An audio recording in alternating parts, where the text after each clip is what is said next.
काली बहू की दिवाली सफाई करवाने आई लक्ष्मी माँ। माँ बाबा, मैं आपके बिना कैसे रहूंगी? मुझे आप अकेला करके क्यों चले गए हैं? अब मेरा क्या होगा? मैं कैसे रहूंगी आपके बिना?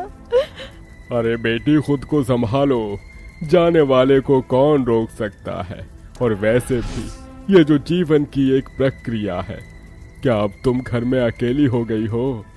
हाँ, मेरे बाबा के अलावा था ही कौन मेरा इस दुनिया में? चिंता मत करो बेटी, मैं हूं ना। मैं भी तुम्हारे पिता के समान हूँ। मैं तुम्हारा ख्याल रखूंगा। मेरे बेटे, धीरज से शादी कर लो। अच्छे से सोच लो बेटा।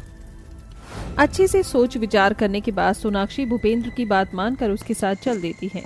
घर पर आने के बाद भूपेंद्र के इस फैसले से घर का कोई भी व्यक्ति तैयार नहीं था। मजबूरन धीरज को अपने पिता का सोनाक्षी से शादी करने का फैसला मानना पड़ा। जब सोनाक्षी धीरज के साथ गृह प्रवेश करती है तो मोहिनी गुस्से से कहती है, आखिर इतना मना करने पर भी आपने मेरी बात नहीं मानी ना? अब जी तो खुश हो गया होगा आपका, मेरे बेटे की जिंदगी बर्बाद करके इस कलोटी से शादी करवा कर। देखो ना माँ, पिताजी ने मेरे साथ क्या किया। मुझे अपने दबाव में लाकर इस कलूटी लड़की से शादी करवा दी। ना ना ना, मेरा लल्ला परेशान मत हो, मैं हूं ना, मैं सब ठीक कर दूंगी। ए जी, तुमने अच्छा नहीं किया है मेरे बेटे के साथ। धीरज पगड़ी पटक कर अपने कमरे में चला जाता है। ओहो पापा जी, आप खुश हो गए देवर जी का दिल दुखाकर? हाँ पापा जी, मैं तो सोच भी नहीं सकती थी आप किसी भी गली की लड़की को उठाकर देवर जी से उसकी शादी कर दोगे। कल्लो माई, तुझे क्या लगता है मेरे बेटे से तू शादी करके इस घर में आ गई है तो मैं तुझे अपना लूंगी? अपने दिमाग से ये ख्याल निकाल दे, मैं नहीं करने वाली तेरा गृह प्रवेश। सोनाक्षी सोना तो बिल्कुल नहीं, लेकिन काला कोयला जरूर है। कोलाक्षी होना चाहिए था तेरा नाम। अरे एक बार बात तो सुन लो मोहिनी, उसका दिल साफ है, उसे अपनाने में क्या ही हर्ज है। माँ जी एक बार मेरी बात तो सुनिए। मोहिनी सोनाक्षी की एक भी बात नहीं सुनती और सब अपने कमरे में चले जाते हैं। नहीं बहू, हार मत मान, मैं तो तेरा पिता हूं ना। मैं तेरा गृह प्रवेश जरूर करूंगा। तू 1 मिनट रुक। शुरुआत में तुझे थोड़ी तकलीफ होगी, लेकिन धीरे धीरे सब मान जाएंगे, तू देखना। जी पापा जी। भूपेंद्र अपनी काली बहू का गृह प्रवेश करवाता है। अगले दिन नहा धोकर सोनाक्षी रसोई में खाना बनाने आती है। तभी दोनों जेठानी कहती हैं, तुम यहाँ क्या कर रही हो? अब क्या हमें तुम्हारे काले काले हाथों का बना खाना खाना पड़ेगा? अरे कोई बात नहीं दीदी, इसे खाना बनाने दो। वैसे भी हमारे घर में एक नौकरानी तो आ गई, अब हमें काम करने की जरूरत नहीं है। अरे हाँ, ये तो हमने सोचा ही नहीं। हम इतने अमीर घर से हैं, नौकर वाला काम तो करेंगे नहीं। बढ़िया बढ़िया खाना बना कर लाना, क्योंकि कुछ कमी हुई तो माँ जी तुम्हें छोड़ेंगी नहीं। जेठानी जी, मैं किसी को शिकायत का मौका ही नहीं दूंगी। फिर सोनाक्षी खाना बनाकर तैयार कर लेती है, जिसे खाकर सबको अच्छा लगता है। पर जेठानी और सास जताते नहीं हैं, वो उल्टा कमी निकाल देते हैं। ऐसा खाना बनता है? ये बकवास खाना बनाती है तू। मुझे तो पहले से ही पता था ये लड़की किसी काम की नहीं है। हाँ माँ जी। नहीं बहू, तूने सच में बहुत अच्छा खाना बनाया है। ये तो जानबूझकर कह रहे हैं बस, तू बुरा मत मान। बहुत साइड ले रहे हैं ना ये अपनी काली बहू की। नैना बरखा, तुम दोनों जानती हो ना तुम्हें अब क्या करना है। माँ जी आप चिंता मत कीजिए, आपका काम हो जाएगा। अगले ही पल नैना स्टोर रूम में एक तसला रखकर वहां मिर्च का धुआं भर देती है।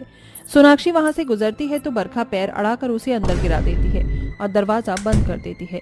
बंद कमरे में सोनाक्षी का दम घुट जाता है और वो खांसती रहती है। खोलो खोलो, कोई खोलो। मैं कैसे आ गई? देखो माँ जी, आपकी काली बहू कैसे तड़प रही है। मुझे तुम दोनों पर बहुत गर्व है। ऐसा ही होना चाहिए इस काली के साथ। कुछ देर बाद वो दरवाजा खोल देते हैं। सोनाक्षी का चेहरा लाल पड़ गया था। उसे पता नहीं चलता कि उसके साथ ये किसने किया था। फिर भी वो घर की जिम्मेदारी अच्छे से संभालती है। जानबूझकर दोनों जेठानी उसे परेशान करने के लिए अक्सर काम बिगाड़ दिया करती थी। धीरे धीरे धीरज ठीक से बात करने लगा था। फिर एक दिन सोनाक्षी बेहोश हो जाती है। भूपेंद्र डॉक्टर के पास से चेकअप कराकर उसे घर ले आता है और नाच नाच कर मोहिनी को सोनाक्षी के गर्भवती की बात बताता है। क्या सच में मैं दादी बनने वाली हूँ और तुम दादा? ये तो बहुत अच्छी बात है, पर क्या फायदा, ये है तो कल्लो माई, ऊपर से इसका बच्चा भी काला होगा। नहीं, मैं इसे नहीं अपनाऊंगी और ना ही इसके बच्चे को। मोहिनी, अब तुम हद पार कर रही हो। बच्चे से क्या नाराजगी है आखिर? मुझे लगा था तुम अब बदल जाओगी। मैं गलत था, पर बहू मैं तेरा पूरा ख्याल रखूंगा। गर्भवती है तो इसका मतलब ये नहीं कि काम नहीं करेगी। कुछ दिनों बाद दिवाली और दिवाली की सफाई तुझे ही करनी है। आज से ही लग जाओ काम पर। मोहिनी की कांटों भरी बातें सुनकर सोनाक्षी की आंखें भर आती हैं। दिन गुजरती हैं। भूपेंद्र उसको समय पर जूस, जरूरत की चीज लाकर दे देता है, लेकिन उसकी गैर हाजिरी में दोनों जेठानी और सास उसके साथ गलत बर्ताव करती थी। खाने का भी कुछ नहीं देती थी। देखते ही देखते 8 महीने हो जाते हैं। घर का काम करके सोनाक्षी काफी कमजोर महसूस कर रही थी, जिससे वो सोफे पर गिर पड़ती है। लक्ष्मी मैया, मेरे बच्चे की रक्षा करने के लिए शुक्रिया। अच्छा हुआ मैं सोफे पर गिरी हूँ। माँ जी की दिवाली की सफाई करने में मेरी तबीयत आधी हो गई है। सुबह से कुछ खाया भी नहीं है। अरे यहाँ सोफे पर क्यों पसरी हुई हो तुम? पता है ना, कुछ दिनों में दिवाली है। ये जाले कौन साफ करेगा? बस वही कर रही थी दीदी। सोनाक्षी भूखी प्यासी फिर से दीवार के जाले हटाने लगती है। अब मुझसे बर्दाश्त नहीं हो रहा। मेरे बच्चे को भी भूख लग रही होगी, कुछ खा लेती हूँ। सोनाक्षी रसोई में दूध लेने जाती है तो सास कहती है, अरे तू दूध लेने आई थी क्या? उससे तो मैंने दोनों बहू के लिए मिल्क शेक बना दिया है। खाने का भी कुछ नहीं है। और हाँ, रसोई के बर्तन और मंदिर दोनों चमक जाना चाहिए। 3 दिन बाद दिवाली है। जी माँ जी, मैं कर लूंगी। सोनाक्षी को फिर से चक्कर आते हैं। इतने में धीरज उसका मनपसंद पानी पूरी और समोसे लाकर खिला देता है। बस जी, अब मैंने खा लिया है, मुझे काम करना है, आप जाइए। दिवाली के 3 दिन ही बचे हैं। स्टोर रूम, ऊपर का कमरा साफ करना है, पुराने कपड़े भी निकालने हैं। ठीक है, पर अपना भी ख्याल रखना। बेचारी सोनाक्षी 2 दिन में दिवाली की सारी सफाई करती है, जिसमें उसे काफी धूल मिट्टी बर्दाश्त करनी पड़ती है। अगली सुबह सोनाक्षी मंदिर में दिया जलाती है तो मोहिनी कहती है, अरियो अमावस की काली रात काले हाथों से मेरे मंदिर को अशुद्ध करेगी क्या? दोबारा हाथ मत लगा देना। यहाँ दिवाली की पावन पूजा करनी है। माँ जी, लक्ष्मी माता श्रद्धा देखती है, वो आपकी तरह भेदभाव नहीं करती अपने भक्तों में। बदतमीज, जुबान मत लड़ा मुझसे। इस मंदिर में तू पूजा नहीं करेगी। मोहिनी की बात मानकर गर्भवती काली बहू घर के आंगन में मिट्टी की लक्ष्मी माता की मूर्ति तैयार कर देती है और 2 दिन तक वहीं पूजा करती है। पर रात में इतनी तेज बारिश आती है कि लक्ष्मी माता की मूर्ति खराब होने लगती है, जिसे बचाने के लिए सोनाक्षी बार बार पानी को वहां से हटाती है और एक हाथ से ढक लेती है। चाहे कुछ भी हो जाए, मैं ये मूर्ति खराब नहीं होने दूंगी। सोनाक्षी को बारिश में भीगते हुए 4 घंटे हो जाते हैं। तभी एक तेज रोशनी में लक्ष्मी माता प्रकट होती हैं। पुत्री, तुमने मेरे लिए इस अवस्था में इतना प्रयास किया, ये देखकर मुझे अत्यंत प्रसन्नता हुई है। एक माँ अपनी बेटी को गर्भावस्था में इतने कष्ट में नहीं देख सकती, इसीलिए मुझे आना ही पड़ा। पर मैं तुम्हें आशीर्वाद देती हूँ कि तुम्हारा बच्चा बिल्कुल स्वस्थ होगा। तुम्हें कभी धन संपदा की कमी नहीं होगी और हमेशा के लिए तुम गोरी हो जाओगी। तुम्हारी सास और जेठानी ने तुम्हारे साथ जो किया है उसका हर्जाना वो जरूर भुगतेंगे। लक्ष्मी माँ, आपने मुझे दर्शन दिए, मैं तो धन्य ही हो गई। मेरे पर इतनी कृपा की, उसके लिए आपका बहुत शुक्रिया। इतने में लक्ष्मी माता अंतर्ध्यान हो जाती हैं। बारिश बंद हो जाती है। सोनाक्षी कपड़े बदल कर सो जाती है। अगली सुबह वो खुद को आईने में देखती है तो खुद को गोरा पाती है। वहीं दोनों जेठानी काली हो जाती हैं। माँ जी देखिए, ये क्या हो गया? हे भगवान, ये क्या हो गया? अरे मैं कल तक गोरी थी, आज काली कैसे हो गई? और ये कल्लो माई इतनी गोरी कैसे हो गई? देखा, तुम लोगों ने मेरी सीधी सादी बहू के साथ जो किया है उसकी सजा दी है लक्ष्मी माता ने तुम दोनों को। अब पता चला किसी को रंग का ताना कसते हैं तो कैसा लगता है। जाने दीजिए पापा जी, जब हम कुछ नहीं कहते तो भगवान को ही न्याय करना पड़ता है। ये बात तो मुझे आज समझ आ गई बहू, मुझे माफ कर दे। हाँ सोनाक्षी, हमें भी माफ कर दो। हमने तुम्हें आज तक क्या कुछ नहीं कह दिया। दोनों जेठानियों को अपनी गलती का पछतावा हो जाता है। सोनाक्षी उन्हें माफ कर अगले दिन उन सब के साथ खुशी खुशी दिवाली का त्योहार मनाती है और कुछ समय बाद एक प्यारी सी बेटी को जन्म देती है। आस्था और कीर्ति शादी के जोड़े में मंडप में बैठी होती हैं। वर वधू पैरों के लिए खड़े हो जाइए। तभी मंडप में खड़ी अपर्णा उन पर फूल डालते हुए बोलती है, आखिरकार आज मेरे दोनों बेटों का घर बस ही गया। थोड़ी देर में चारों की शादी हो जाती है और आस्था और कीर्ति अपने ससुराल आ जाती हैं, जहां अपर्णा उनका स्वागत करती है। आओ आओ मेरी घर की लक्ष्मियों, तुम दोनों का स्वागत है। आस्था बहू, सबसे पहले तुम अपने दाहिने पैर से इस कलश को गिराकर गृह प्रवेश करो। अपनी काली जेठानी का गृह प्रवेश होता देखकर कीर्ति अंदर ही अंदर जल भून जाती है और चिढ़कर घमंड में कहती है, सासू माँ, आप मेरी इंसल्ट कर रही हैं। मुझे लगा था कि पहले गृह प्रवेश मेरा होगा। ऐसे कैसे हो सकता है कीर्ति बहू? आस्था बहू इस घर की बड़ी बहू है, इसलिए गृह प्रवेश भी पहले उसी का होगा। कोई बात नहीं माँ जी, अगर देवरानी जी चाहती हैं तो आप उनका गृह प्रवेश पहले कर दीजिए। ये काली कलूटी बैंगन लूटी तो बड़ी ही चालू चीज है। देखो तो जरा सासू माँ के सामने कैसे अच्छा बनकर दिखा रही है, मगर मेरा नाम भी कीर्ति है। अपनी दोनों काली गोरी बहू का गृह प्रवेश करके अपर्णा उन्हें कमरे में भेज देती है। आस्था का रंग भले ही काला था, मगर उसका मन उतना ही साफ था। ससुराल के पहले दिन से ही आस्था एक अच्छी बहू की सारी जिम्मेदारियां संभाल लेती है। वहीं कीर्ति कुछ भी नहीं करती। समय गुजरता है और दिवाली आ जाती है। देखते ही देखते दिवाली आ गई और पता भी नहीं चला। शादी के बाद मेरी दोनों बहुओं की ये पहली दिवाली है। मैं उनकी ये दिवाली खुशियों भरी बनाना चाहती हूँ, ताकि उन्हें अपने मायके की कमी महसूस ना हो। तभी आस्था आरती की थाली लिए आती है। ये लीजिए माँ जी, आरती। आस्था बहू, मैं तुम्हें ही बुलवाने वाली थी। बहू, शादी के बाद ससुराल में ये तुम्हारी पहली दिवाली है। बोलो तुम्हें क्या चाहिए? माँ जी, मुझे कुछ नहीं चाहिए। ऐसे कैसे कुछ भी नहीं चाहिए? अरे मेरी प्यारी भाभी, अच्छा खासा मौका है, क्यों अपनी सास के पैसे बचा रही हो? लूट लो। तू चुप कर, बदमाश कहीं का।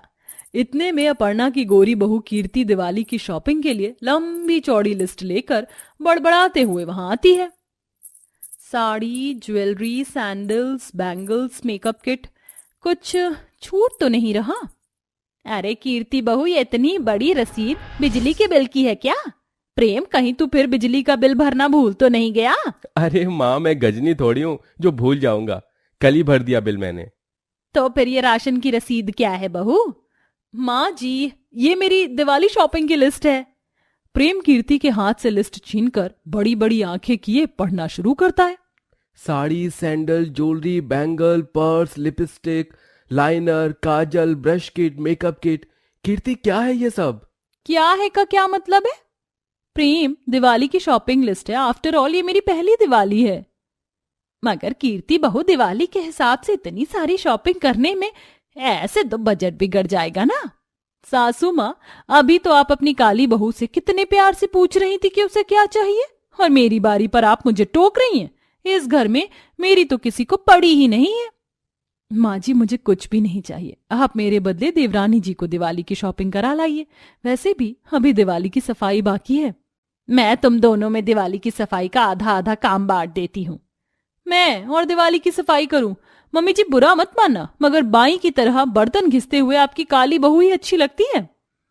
कीर्ति अपने गोरेपन के घमंड में आकर बार बार आस्था का मजाक बनाती है, जिससे आस्था की आंखों में आंसू भर आते हैं और आस्था अकेले ही दिवाली की सफाई करती है।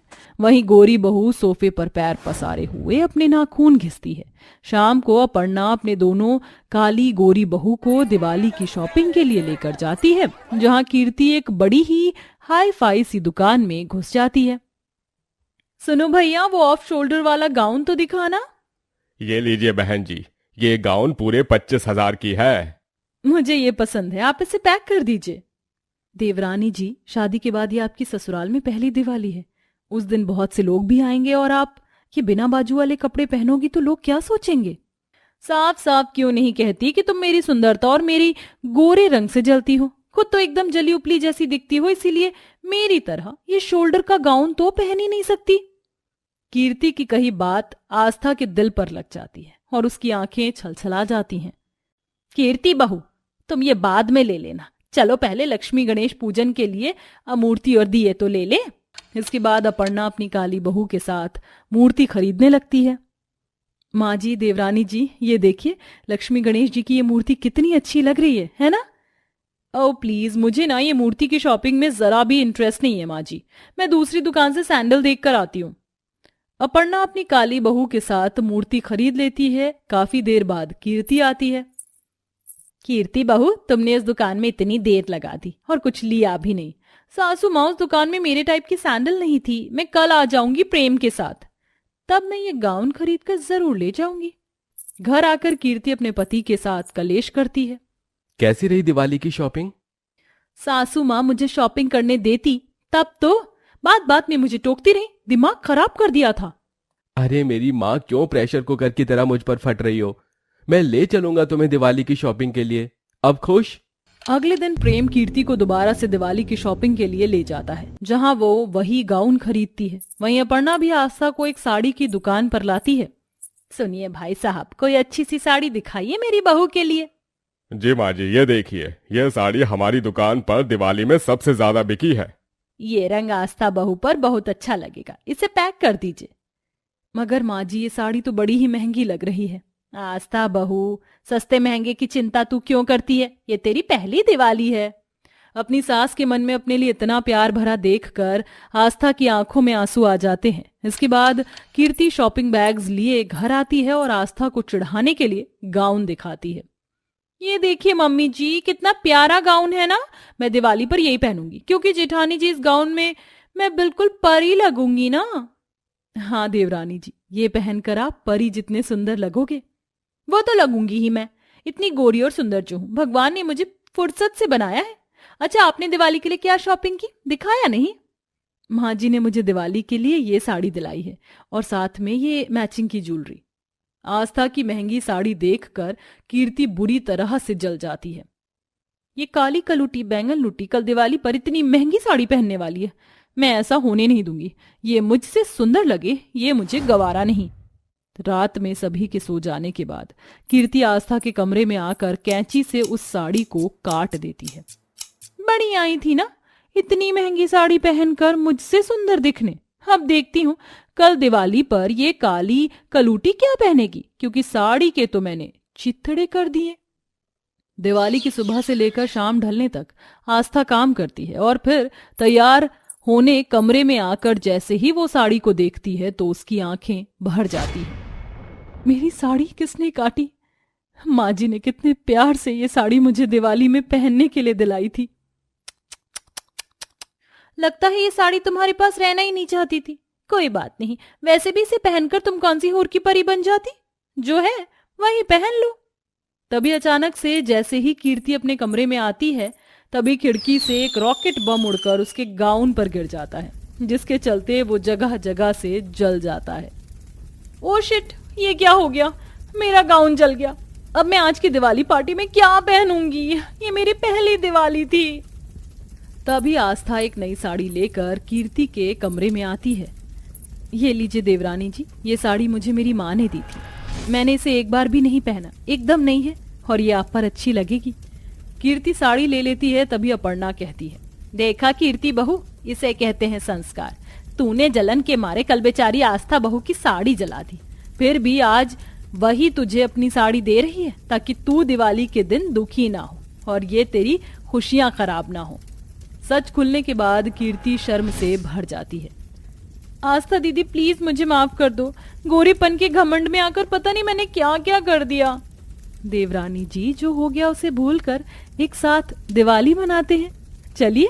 आखिर में कीर्ति और आस्था दोनों साथ मिलकर पूरे घर में दिए जलाती हैं और लक्ष्मी जी की पूजा करती हैं, जिसके बाद अपर्णा अपनी दोनों गोरी काली बहुओं के साथ खुशियों भरी दिवाली मनाती है।